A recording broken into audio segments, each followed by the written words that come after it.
Assalamualaikum warahmatullahi wabarakatuh. Hadirin sekalian, perkenalkan saya Dr. Neoniza Era Lucy akan memandu live streaming YouTube Seminar Awam dalam rangka memperingati Pain Awareness Month 2024. Pada tahun ini, Pokja Nyeri Perdosni Indonesia mengadakan seminar awam mengenai edukasi nyeri dari 26 Pokja cabang se-Indonesia. Live streaming ini akan dilaksanakan dari tanggal 9 sampai 15 September 2024 melalui YouTube podcast edukasi nyeri di @pokdinyeri.perdosi. Acara live streaming akan dimulai pada pukul 9 setiap harinya. Pada topik peringatan tahun ini adalah Sex and Gender Disparities in Pain. Pada hari ini, Selasa 10 September 2020, dari Surabaya, Kaltim-Tara, Kalimantan Barat, Banjarmasin, dan Jakarta, serta Bekasi. Yang pertama, marilah kita menyaksikan edukasi dari Pokja Cabang Surabaya.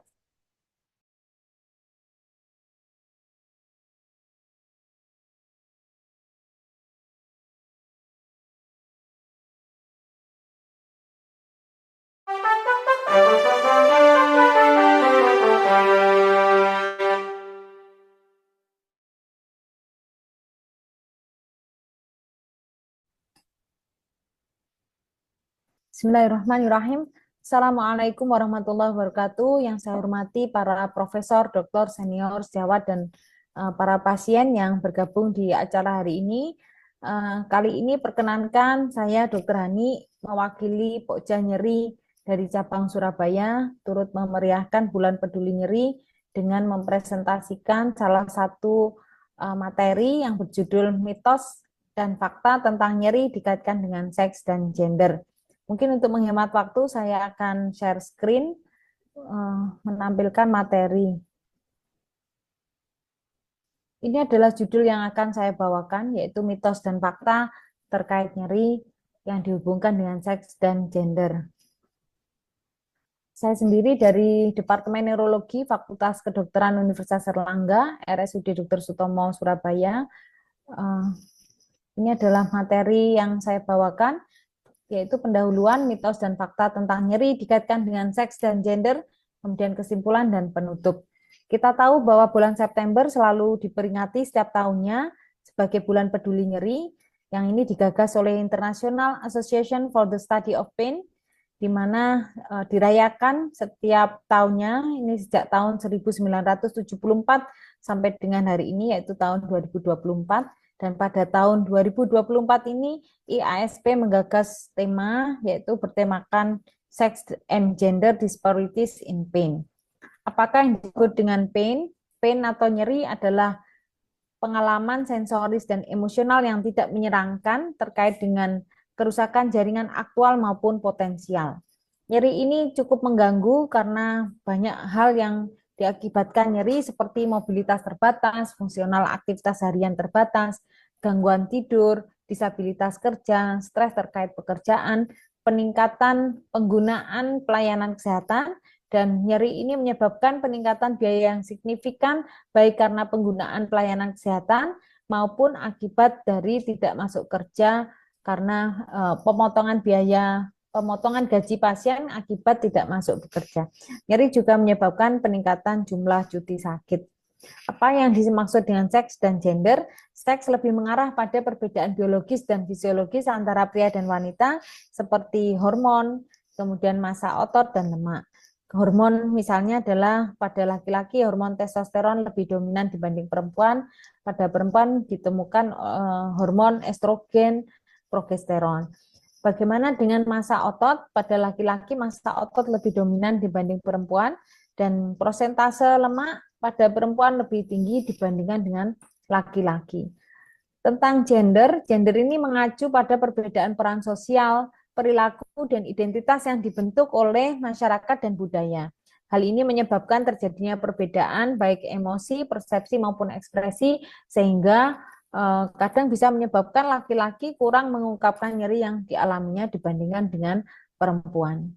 Mari kita masuk ke bahasan utama yaitu tentang apakah mitos ataukah fakta terkait dengan nyeri yang dihubungkan seks dan gender. Mengapa penting dibahas? Karena dengan memahami mitos dan fakta terkait nyeri yang dihubungkan dengan seks dan gender, maka dokter bisa lebih aware dan lebih bisa memberikan terapi yang sesuai pada pasien dengan nyeri. Sedangkan dari sudut pandang pasien, pasien nyeri bisa mendapatkan perawatan yang sesuai berdasarkan gejala dan kebutuhan mereka, bukan sekedar didasarkan pada asumsi seks dan gender semata. Untuk pernyataan pertama yang ada pernyataan disebutkan bahwa laki-laki lebih kuat menahan nyeri karena banyak mengkonsumsi kopi, mitos atau fakta. Mari kita lihat bagaimana jurnal membahas tentang hal ini. Dari CC dan kawan-kawan pada tahun 2014 menyebutkan bahwa kafein yang dikandung oleh kopi merupakan obat analgesik atau obat anti nyeri yang bisa digunakan sebagai analgesik adjuvan untuk nyeri akut pada pasien dewasa. Dan untuk jurnal yang lain, Bopana SH dan kawan-kawan pada tahun 2022 menyebutkan bahwa jika dibandingkan dengan analgesik, pemberian analgesik sendirian, anti nyeri sendirian, dibandingkan dengan penambahan sejumlah sedang kafein pada analgesik tersebut, maka kafein ini akan meningkatkan potensi anti nyeri analgesik tersebut dibandingkan dengan pemberian analgesik sendirian. Nah, kafein dalam kopi ini mempunyai efek analgesik yang ringan, tapi tidak cukup untuk membuat perbedaan nyeri yang signifikan antara laki-laki dan perempuan. Untuk kopi dan nyeri ini, efek kafein bergantung pada banyak faktor, seperti dosis kopinya berapa, kemudian frekuensi pemberian atau konsumsi kopi seberapa sering, dan sensitivitas individu terhadap kafein juga berbeda-beda. Efek kafein juga bisa kita tinjau berbeda antar individu efeknya, tidak peduli jenis kelaminnya. Jadi konsumsi kopi tidak bisa dianggap sebagai faktor utama dalam meningkatkan toleransi nyeri pada laki-laki. Kita tahu bahwa tidak sekedar kopi yang mempengaruhi nyeri seseorang, tapi toleransi terhadap nyeri juga dipengaruhi oleh banyak faktor seperti faktor biologi, psikologis, sosial budaya, dan lain-lain. Faktor biologis apa yang mempengaruhi nyeri? Yaitu seperti misalnya genetik dan hormon. Faktor psikologis apa yang mempengaruhi nyeri? Seperti stres dan kondisi mental. Sedangkan sosial budaya misalnya adalah cara seseorang dalam menanggapi nyeri. Misalnya pada masyarakat barat, itu laki-laki diminta lebih kuat, lebih tahan menahan nyeri dibandingkan dengan perempuan. Sebagaimana tidak hanya di barat saja, tapi di masyarakat yang lain juga menganggap demikian. Jadi tidak sekedar oleh konsumsi kopi, namun ditentukan oleh banyak faktor seperti faktor biologis, psikologis, sosial budaya, dan lain-lain. Pernyataan berikutnya adalah disebutkan bahwa laki-laki lebih kuat menahan nyeri karena banyak mengkonsumsi rokok. Mitos ataukah fakta? Mari kita lihat bagaimana jurnal memandang. Ini kan JS dan kawan-kawan tahun 2019 menyebutkan tentang hubungan antara nyeri dan rokok. Ternyata merokok itu berhubungan dengan peningkatan risiko terjadinya nyeri persisten atau nyeri kronik. Jadi merokok tidak menurunkan, malah meningkatkan risiko nyeri persisten atau kronik. Kemudian kita lihat zat di dalamnya, zat aktifnya yaitu nikotin dan zat kimia lain dalam rokok. Ini disebutkan mempengaruhi sistem saraf dan memperburuk kondisi nyeri seperti nyeri pada low back pain dan nyeri neuropatik.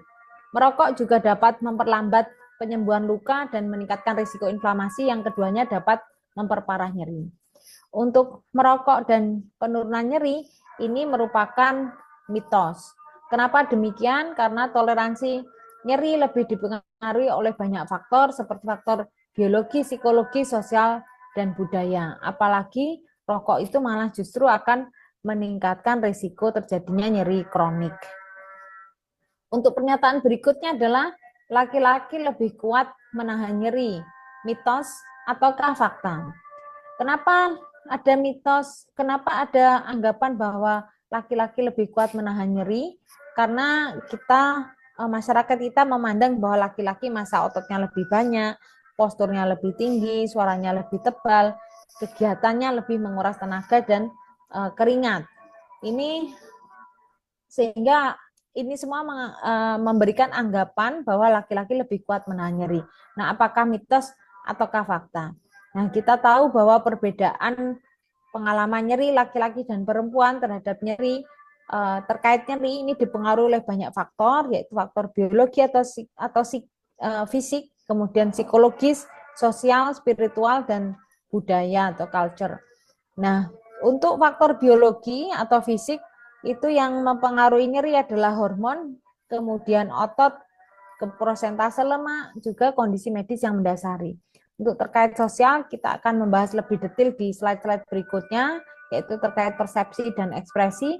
Dan untuk budaya, ini kita tahu bahwa perempuan ini lebih terbuka dalam melaporkan dan mendiskusikan nyerinya.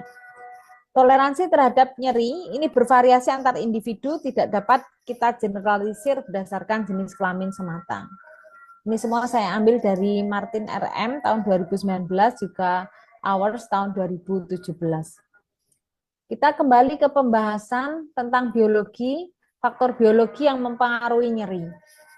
Dalam hal ini adalah ada massa otot, lemak, juga ada hormon. Kalau pada perempuan, prosentase lemak lebih tinggi dibandingkan laki-laki. Bagaimana dengan laki-laki? Yang lebih dominan adalah massa otot. Massa otot laki-laki lebih besar dibandingkan dengan perempuan. Untuk terkait lemak pada perempuan, lemak visceral yaitu lemak yang mengelilingi organ internal, ini akan meningkatkan sitokin inflamasi yang akan mempengaruhi sensitivitas nyeri.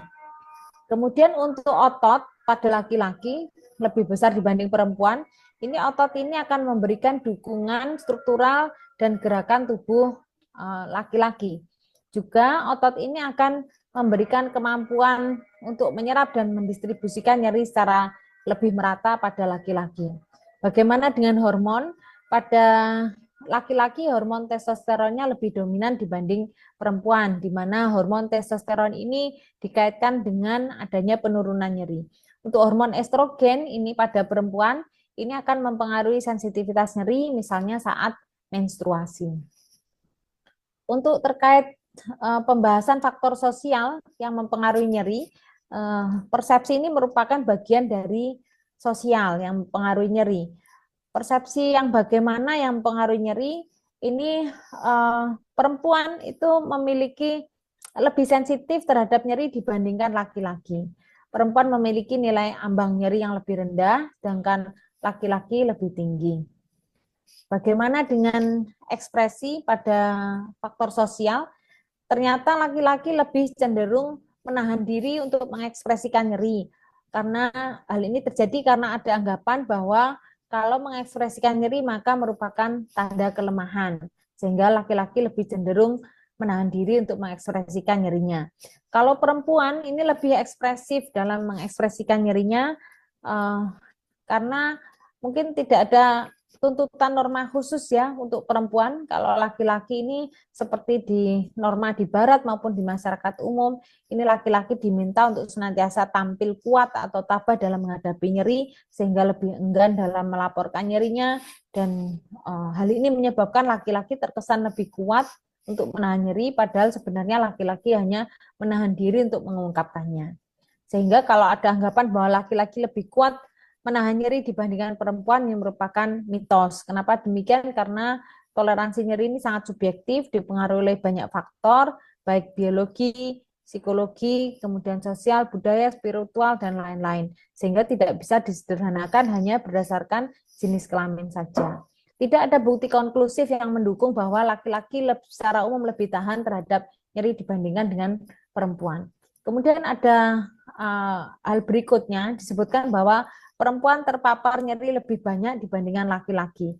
Mitos ataukah fakta? Dari berbagai jurnal disebutkan bahwa secara keseluruhan data mendukung bahwa perempuan memang lebih sering terpapar nyeri dibandingkan laki-laki. Jadi ini adalah fakta jika disebutkan bahwa perempuan terpapar nyeri lebih banyak dibanding laki-laki.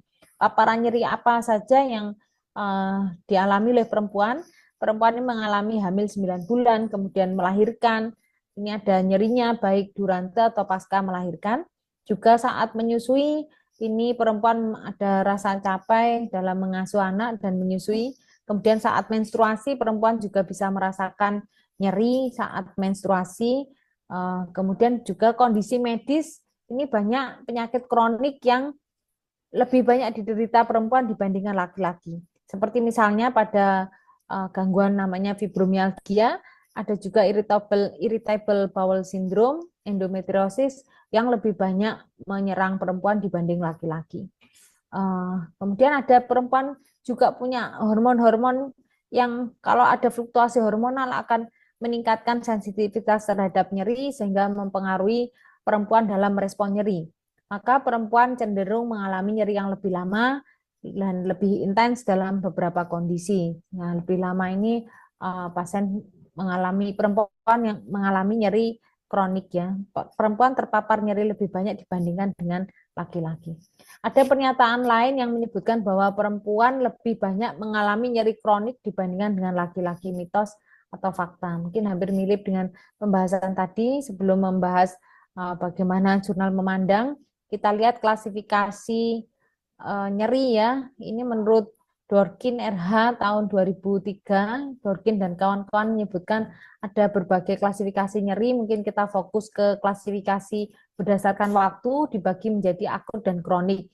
Nyeri akut adalah kurang dari 3 bulan, sedangkan nyeri kronik adalah nyeri yang berlangsung lebih dari 3 bulan. Kita lihat di salah satu jurnal disebutkan bahwa di Australia insidensi untuk terjadinya nyeri kronik ini pada laki-laki dewasa adalah sebesar 17,1%, sedangkan pada perempuan dewasa adalah sebesar 20%. Artinya bahwa secara epidemiologi perempuan dewasa ini lebih banyak prosentasenya mengalami nyeri kronik dibandingkan dengan laki-laki. Ini ada juga pernyataan bahwa perempuan melaporkan nyeri lebih banyak dibandingkan laki-laki. Mitos ataukah fakta? Ini kita lihat sebagaimana pembahasan sebelumnya bahwa laki-laki cenderung menahan diri untuk mengekspresikan nyeri dan menganggap bahwa menunjukkan nyeri itu merupakan suatu tanda kelemahan, sementara pada perempuan lebih ekspresif dalam mengekspresikan rasa nyeri mereka. Nah, tuntutan sosial, norma sosial ini menuntut laki-laki untuk senantiasa tabah, kuat menghadapi nyeri, sehingga laki-laki akan cenderung enggan melaporkan nyerinya, sehingga terkesan lebih kuat laki-laki, padahal hanya menahan diri untuk mengungkapkan nyeri. Tidak ada tuntutan khusus pada perempuan untuk tabah dan kuat menghadapi nyeri, maka perempuan lebih ekspresif dalam mengekspresikan rasa nyeri mereka. Sebagai kesimpulan, perbedaan dalam pengalaman nyeri antara laki-laki dan perempuan ini dipengaruhi oleh kombinasi berbagai faktor, yaitu faktor biologis atau fisik, faktor psikologis, faktor sosial, spiritual, budaya, dan penting kita untuk mengetahui faktor-faktor ini penting untuk paham antara mitos atau fakta dalam menghadapi pasien nyeri yang dihubungkan dengan seks dan gender, karena dengan pemahaman ini maka kita bisa memastikan bahwa semua orang bisa mendapatkan perawatan yang sesuai berdasarkan gejala dan kebutuhan mereka, namun tidak berdasarkan seks, asumsi seks, dan gender semata. Mungkin demikian paparan dari kami. Terima kasih, semoga bermanfaat. Sekian, Assalamualaikum warahmatullahi wabarakatuh.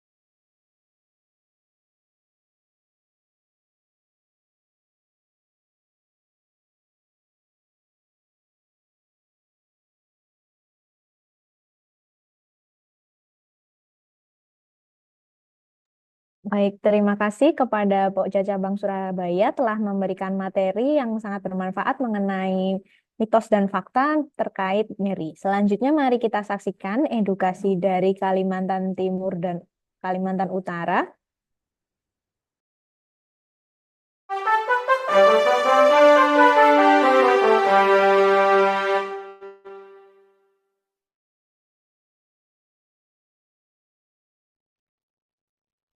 Dalam rangka bulan Peduli Nyeri tahun 2024, saya Dr. Yulis Mandua dari Perdosni Kaltimtara akan memberikan edukasi nyeri.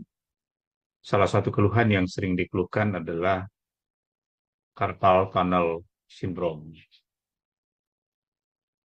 Pada kesempatan ini saya akan mendahului dengan pendahuluan penyebab dari carpal tunnel syndrome, gejala-gejala, bagaimana pengobatannya, dan pencegahan.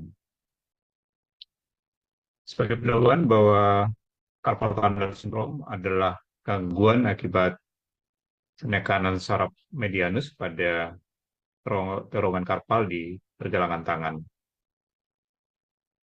Carpal tunnel itu adalah suatu terowongan yang terbentuk dari tulang-tulang karpal di dasarnya, kemudian di atasnya ada jaringan ikat yang kita namakan flexor retinaculum. Carpal tunnel ini berisi saraf medianus, kemudian tendon dari otot flexor. Saraf medianus berperan mengontrol sensasi pada ibu jari, jari telunjuk, jari tengah, dan setengah dari jari manis, dan juga memperserapi otot-otot dasar dari ibu jari yang kita namakan otot-otot penat. Inflamasi yang disebabkan oleh karena tekanan yang berulang, atau stres yang berulang, adanya cedera fisik, atau keadaan-keadaan lain pada pergelangan tangan bisa menyebabkan bahwa jaringan di sekeliling saraf medianus membengkak dan menyebabkan penekanan pada saraf medianus. Apa penyebab atau faktor risiko terjadinya carpal tunnel syndrome? Ada 3 faktor. Yang pertama, faktor intrinsik, yaitu faktor dari dalam tubuh sendiri. Yang kedua adalah faktor penggunaan tangan yang berulang dan berlebihan. Dan yang ketiga, kalau ada trauma pada pergelangan tangan. Kita melihat faktor intrinsik, usia terbanyak itu biasanya kita temukan pada usia antara 40 sampai 60 tahun. Kemudian wanita lebih banyak daripada pria. Dan ternyata juga pada kehamilan, pada wanita juga meningkatkan risiko terjadinya carpal tunnel syndrome karena terjadinya retensi cairan pada jaringan di sekitar pergelangan tangan sehingga bisa menyebabkan risiko terjadinya carpal tunnel pada wanita hamil. Yang berikutnya adanya deformitas, ya, perubahan bentuk pada tangan dan atau pergelangan tangan.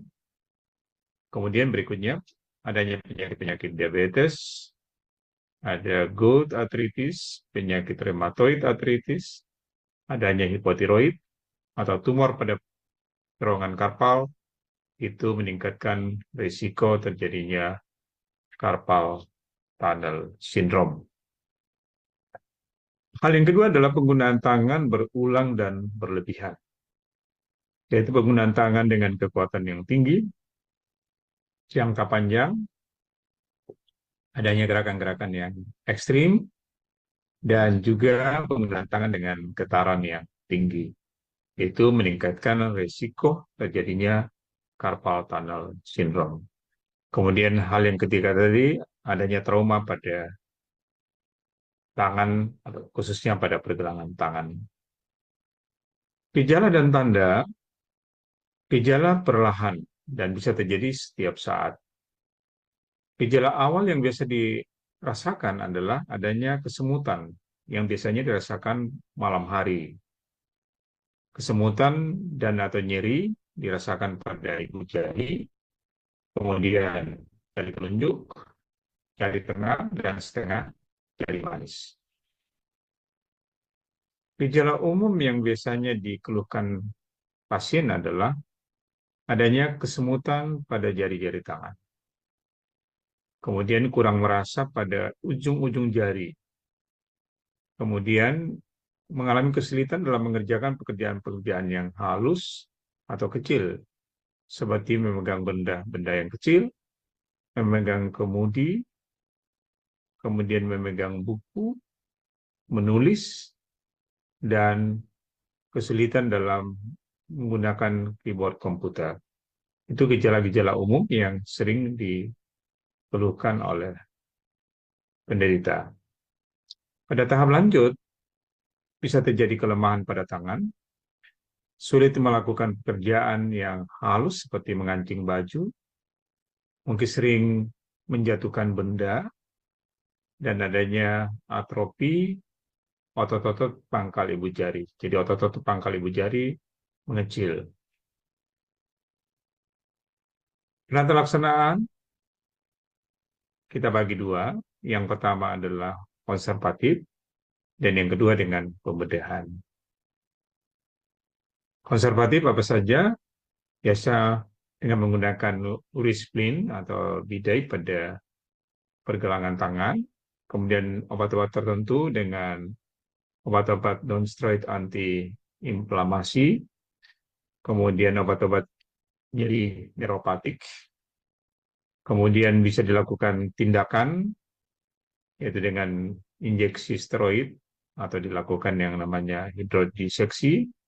Kemudian satu hal yang penting adalah bagaimana memodifikasi atau merubah lingkungan kerja atau cara menggunakan tangan ya pada saat bekerja. Pada penderita dengan carpal tunnel syndrome, ada beberapa latihan yang bisa dilakukan untuk membantu, yaitu dengan melakukan gerakan ekstensi pada jari-jari tangan dengan bantuan tangan yang satunya, dan juga gerakan-gerakan fleksi seperti pada gambar ini biasa dilakukan, jadi ditahan kurang lebih 15 detik, kemudian diulang sampai 3-5 kali. Kemudian juga dengan latihan menggenggam dengan menggunakan alat bantu bola, ya, latihan menggenggam. Kemudian berikutnya dengan menggerakkan jari-jari tangan seperti pada gambar ini. Kemudian latihan mempleksikan dan ekstensi pada pergelangan, kemudian gerakan abduksi dan aduksi pada pergelangan tangan, yaitu menjauhi sumbu tubuh dan mendekati sumbu tubuh. Kemudian gerakan pada melatih jari-jari tangan. Kemudian dengan bantuan bola kita bisa melakukan gerakan-gerakan fleksi dan ekstensi seperti pada gambar ini. Kemudian pencegahan. Ada beberapa hal yang bisa kita lakukan untuk mencegah terjadinya carpal tunnel syndrome, yaitu ketika tidur diusahakan pergelangan tangan dalam posisi yang lurus. Kemudian saat menggunakan alat, pergelangan tangan diusahakan lurus. Kemudian dari gerakan-gerakan menekuk pergelangan tangan, khususnya kalau dalam jangka lama. Kurangi genggaman yang kuat berulang dengan pergelangan tangan yang tertekuk. Kemudian dilakukan latihan peregangan sebelum dan sesudah beraktivitas. Demikian yang saya bisa sampaikan. Atas perhatiannya saya ucapkan terima kasih.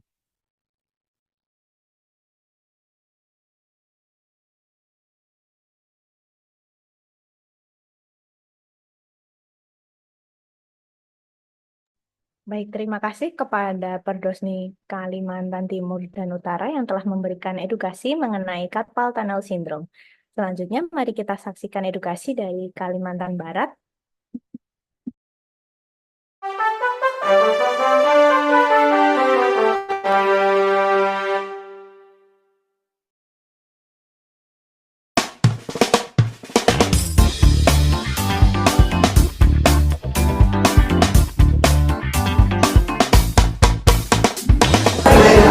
Assalamualaikum warahmatullahi wabarakatuh.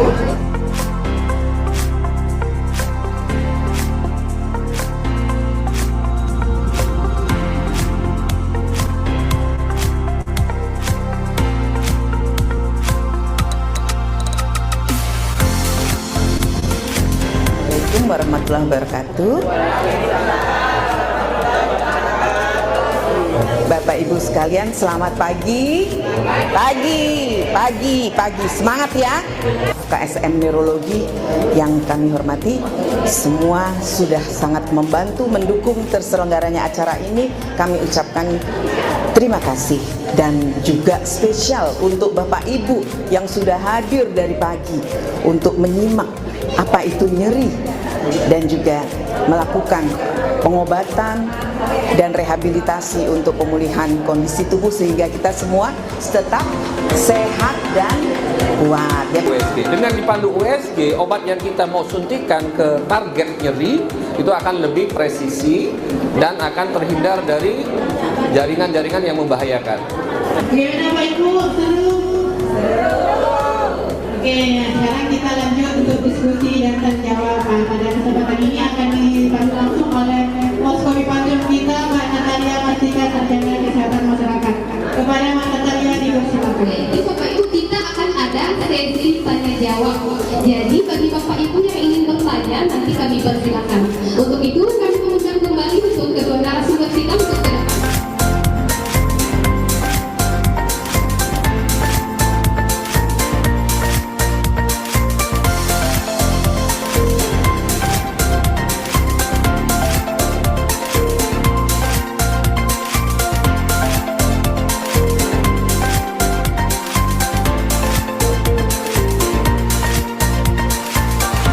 Manis indah rupawan, perjaka keren tampan menawan, nyeri kronis tidak mudah dihilangkan, berkurang 50% sudah cukup memuaskan.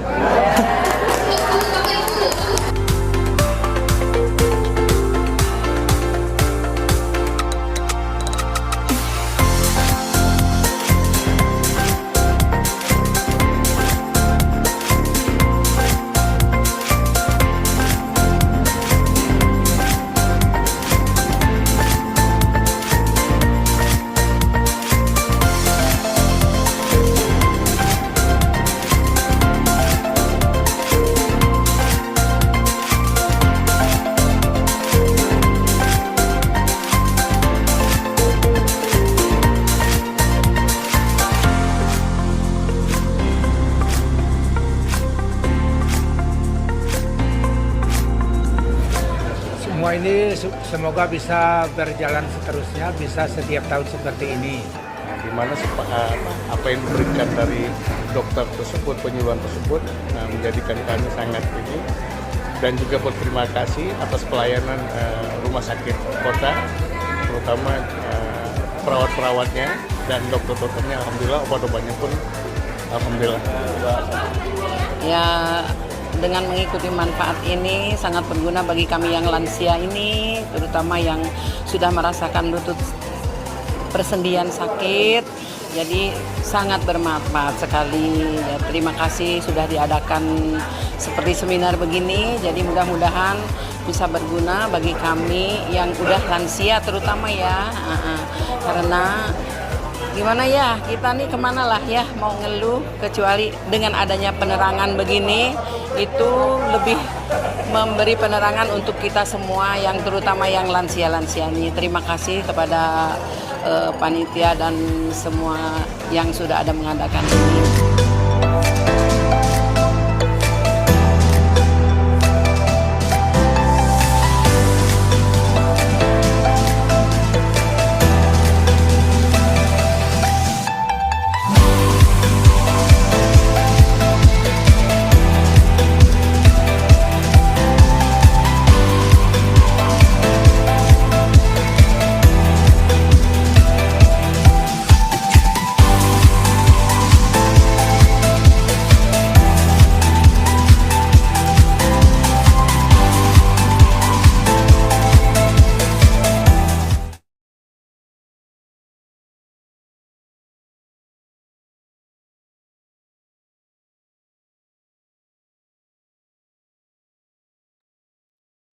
Terima kasih kepada Perdosni Kalimantan Barat atas videonya. Ternyata di sana sudah banyak kegiatan dalam rangka memperingati Pain Awareness Month pada tahun 2024 ini. Selanjutnya mari kita saksikan edukasi dari Banjarmasin.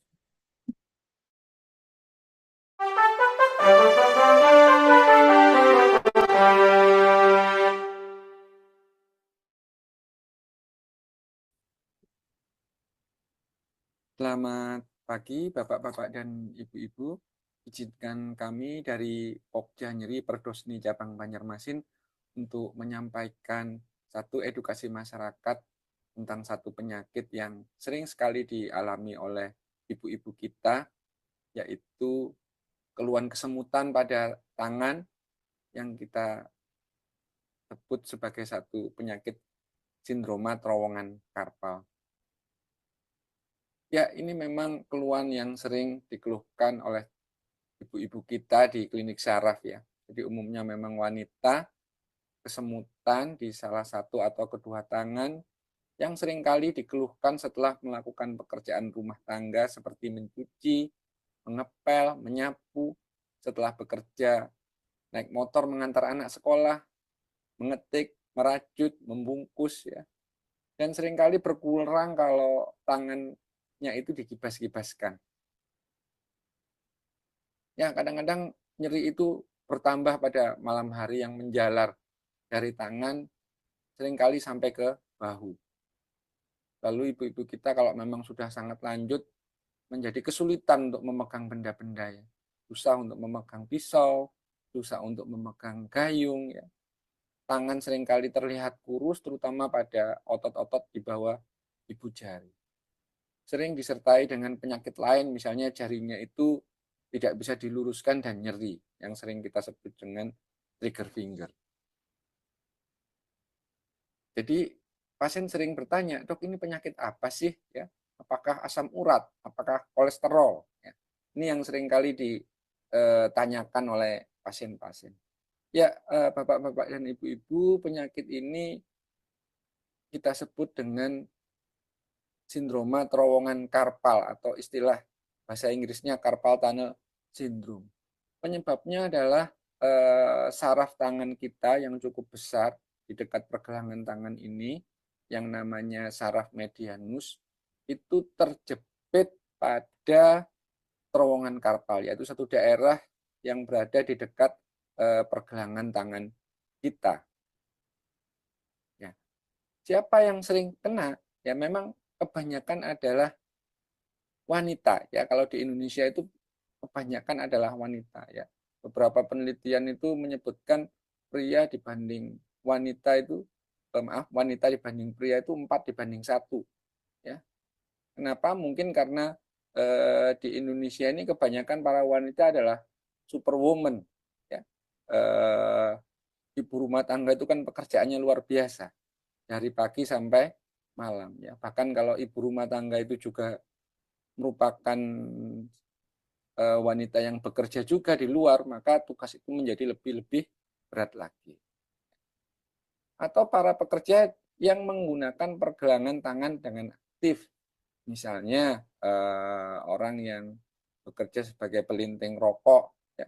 Kemudian beberapa pekerja di ini, misalnya pekerja di rumah makan ya, yang dia itu sering harus melakukan pengemasan ya, mencekrek-cekrek apa itu seperti staples, kemudian mungkin tukang masak ya, yang masak nasi goreng di mana tangannya itu sangat aktif untuk mengaduk makanan. Nah ini yang beberapa pekerjaan yang kadang-kadang bisa memicu penyakit ini. Ya. Apa sih penyebabnya, dok? Ya. Nah ini ya beberapa aktivitas ibu rumah tangga yang tidak kita sadari ini bisa menyebabkan penyakit carpal tunnel syndrome ini. Ya. Misalnya ini pekerjaan mencuci ya, ibu-ibu ini memeras baju agar lebih cepat kering saat dijemur, ya, menyikat, mengendarai sepeda motor dengan posisi tangan yang salah, ya. Ini mungkin beberapa pekerja di tempat makan yang dia harus membungkus dalam jumlah ratusan, ya. mengetik pada posisi yang salah, misalnya terlalu dekat dengan tepi meja di mana tepi pergelangan ini akan tertekan pada meja, ya, sehingga bisa mengganggu saraf yang berada persis di dekat pergelangan tangan ini. Nah, apakah bisa dicegah? Tentu bisa, ya. Apa yang harus kita lakukan? Satu, mungkin kalau untuk kondisi Indonesia, ayo para pasangan ini, bapak dan ibu, ayo berbagi pekerjaan, ya, berbagi pekerjaan rumah tangga. Tidak harus bahwa yang masak, yang mencuci, yang membersihkan rumah itu tidak harus hanya ibu-ibu. Bapak-bapaknya juga harus ikut serta, ya. Kemudian juga dimaksimalkan untuk menggunakan alat-alat, ya, dalam hal kita melakukan pekerjaan rumah tangga. Ya, misalnya kalau mencuci ya sudah pakai mesin cuci saja. Ya. Kalau membuat jus atau membuat bumbu atau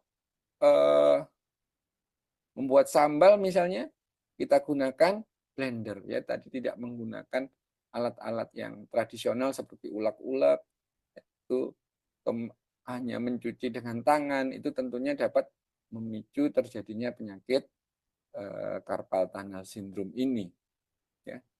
Nah, bagi para pekerja yang banyak menggunakan mesin ketik misalnya, ya, itu tolong satu laptop atau komputernya itu ditaruh agak ke tengah, ya, agar pergelangan tangan kita ini tidak tertekan ke tepi meja, ya. Kemudian menggunakan keyboard yang baik dan menggunakan mouse yang nyaman serta ergonomis. Satu kebiasaan lain yang juga bisa menyebabkan penyakit sindroma terowongan karpal ini adalah tidur yang menggunakan tangan sebagai bantal. Nah, ini tentu juga bisa menyebabkan penyakit sindroma terowongan karpal. Nah, nih, belajar ini terutama para ibu-ibu, ya, bagaimana cara memegang handle sepeda motor yang benar, ya. Jadi tidak terlalu tegang, kemudian memegangnya juga tidak terlalu erat, serta sudut antara lengan dan tangan ini relatif lurus saja, ya, tidak menekuk. Dan meminimalkan untuk menggunakan aksesoris di pergelangan tangan. Itu upaya-upaya kita untuk mencegah. Nah, apakah bisa diobati, Dok, kalau sudah terjadi? Tentu bisa, ya. Pada tahap-tahap awal kita cukup memberikan obat, ya. Kita cukup memberikan obat, kemudian dilakukan langkah-langkah pencegahan seperti yang tadi dijelaskan, ya. Anda bisa konsultasi dengan dokter spesialis saraf yang ada di dekat tempat tinggal bapak dan ibu-ibu. Bisa juga kita tambahkan beberapa alat bantu dan fisioterapi bila memang diperlukan. Dan kalau memang sudah dengan obat, dengan alat bantu, dengan fisioterapi tidak bisa menolong, ya, atau gejala itu masih tetap, maka kita dapat melakukan beberapa tindakan minimal invasif. Ya, misalnya disuntik, Bapak-bapak Ibu, sederhananya seperti itu. Kita lakukan penyuntikan di daerah pergelangan tangan. Bila seperti dengan tindakan penyuntikan misalnya tidak memberi hasil atau memang sudah sedemikian parahnya, maka diperlukan tindakan pembedahan. Ya. Ini yang kita lakukan di klinik saraf. Ya. Kita bisa melakukan tindakan penyuntikan pada pergelangan tangan, ya. Kita akan suntik di dekat saraf medianusnya, ya. Tentunya dengan bimbingan alat ultrasound sehingga penyuntikan itu lebih tepat, ya, lebih tepat sasaran. Apakah bisa sembuh, Dok, nantinya? Ya. Jangan khawatir, asal tidak terlalu terlambat, maka dengan pengobatan dan perubahan perilaku yang baik, maka penyakit carpal tunnel syndrome ini dapat disembuhkan. Demikian Bapak-bapak dan Ibu-ibu, video edukasi ringan tentang penyakit carpal tunnel syndrome. Semoga bermanfaat.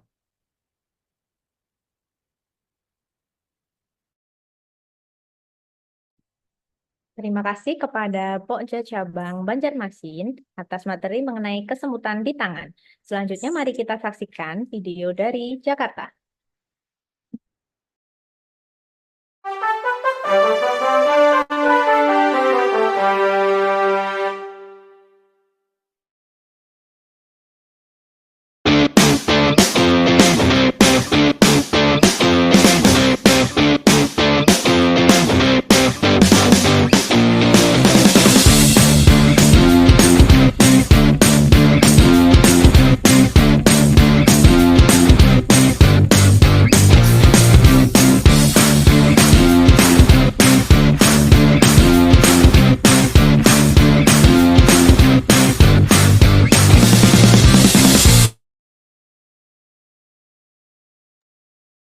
Terima kasih kepada Pokja Cabang Jakarta atas videonya. Selanjutnya mari kita saksikan video dari Bekasi.